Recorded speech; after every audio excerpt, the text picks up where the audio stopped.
அத்தனையும் உண்மை உண்மை சரியான உண்மை உண்மை இல்லைங்கய்யா. அது மட்டும் இல்ல, அந்த சைத்தான் உங்க 2 பேரு மேல ரொம்ப கோபத்துல இருக்கு. அந்த சைத்தான் உங்க 2 பேர் மேல ஏன் கோவமா இருக்குன்னு சொல்ல மாட்டேங்குது. ஆனா நீங்க சொல்லுங்க, அந்த சைத்தான் ஏன் உங்க மேல கோவமா இருக்கா? சொல்லுங்க. போலோ, அரே சைத்தான்களா, நீங்க உண்மையை சொல்லனா நான் எப்படி அந்த சைத்தானை விரட்ட முடியும்? அது அது அது அது வந்து அது பாபா சாஹிப், அது உண்மை என்னன்னா அது. ஓ சொல்லுங்கப்பா, உண்மையை சொல்லுங்கப்பா. ஓ பாபா கிட்ட போய் சொன்னேன்னு வச்சுக்கோ, வாழ்க்கை முழுக்க அத்தையோட பேய் கூட தான் இருக்கணும், வாடகையே கொடுக்காம. ஐயா, வேற வழி இல்லையா? பாபா கிட்ட உண்மையை சொல்லிடுங்க. அப்படிங்க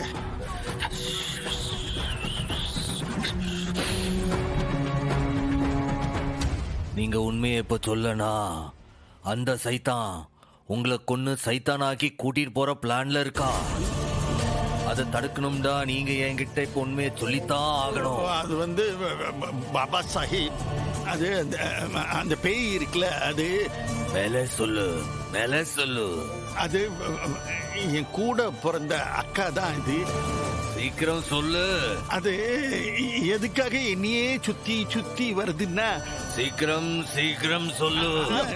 சொல்லுங்க சொல்லுங்க சொல்லுங்க சொல்லுங்க சீக்கிரம் சொல்லுங்கய்யா. அது ஏன் வருதுன்னா, அது இல்ல, அதுக்கு என் மேல பாசம் அதிகம்.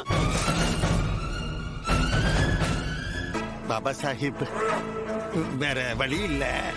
அதனால என்ன பண்ண, கேரளால இருந்து ஒரு மந்திரவாதியை நான் கூட்டிட்டு வந்தேன். அவன் அந்த பேய்க்கு பயந்து ஓடியே போயிட்டாவே. அதனால இப்போ எங்களுக்கு உங்களை விட்டா வேற நாதியே இல்லை. பாபா சாஹிப், தயவு செய்து நீங்க எப்படியாவது அந்த பேயை ஓட்டி விட்டுருங்க. அதுக்கு எம்பிட்டு நான் உங்களுக்கு கொடுத்துறேன். என்ன ஒன்ன மாதிரி பணத்தாசை பிடிச்சவன் நினைச்சிட்டியா?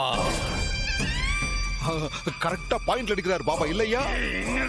பாயிண்ட் பிடிச்சு விட்டாரு பாபா.